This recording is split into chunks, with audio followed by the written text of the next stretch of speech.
समज मनाची। कलकत्ता येथे घडलेल्या अत्याचाराच्या घटनेच्या निषेधार्थ मिरज इंडियन मेडिकल असोसिएशनतर्फे कॅन्डल मार्च काढण्यात आला।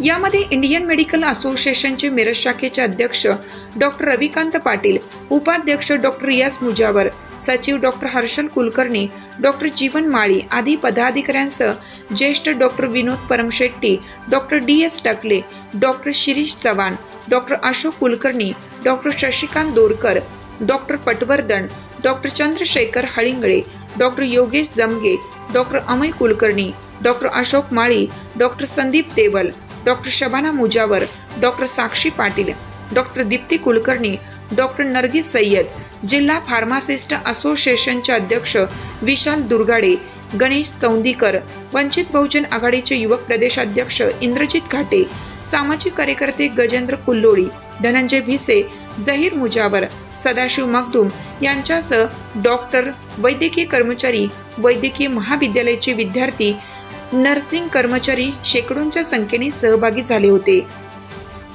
इंडियन मेडिकल असोसिएशनच्या सभागृहापासून महात्मा गांधी पुतळ्यापर्यंत कॅन्डल मार्च काढण्यात आला।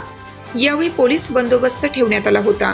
भारतीय हॉस्पिटल व nursing college, GPTH, NIMA, GP association, Sangli dental association, Miraj chemist association, सर्व शिकाऊ डॉक्टर्स व सामाजिक संघटनांनी उपस्थित राहून पाठिंबा दिला। जे गुन्हेगार आहेत त्यांना लवकरात लवकर अटक करून कठोर शिक्षा द्यावी अशी प्रशासनाकडे मागणी करण्यात आली। यावेळी महाराष्ट्र प्रदेश सेक्रेटरी वैद्यकीय सेल काँग्रेस डॉक्टर गुरु बगली काय म्हणाले ते पाहू। कोलकाता येथील RG कार मेडिकल कॉलेजमध्ये झालेला भीषण गुन्ह्याचा तीव्र वेदना आणि निषेध व्यक्त करतो।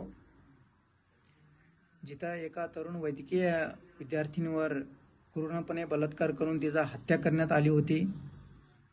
या घृणास्पद कृत्याने केवळ वैद्यकीय क्षेत्रालाच हादरून सोडले नाही तर संपूर्ण देशात हादरलेला आहे।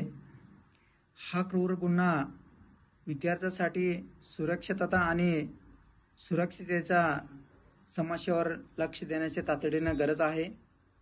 विशेषतः ज्या वैद्यकीय संस्थांमध्ये विद्यार्थी समाजसेवेसाठी आपले जीवन समर्पित करतात, अशा घटना केवळ वैयक्तिक हक्कांचे अवलंबन नसून मानवी जीवनाचा सन्मान राखण्यासाठी झटणाऱ्या संपूर्ण वैद्यकीय समुदायावर हल्ला आहे।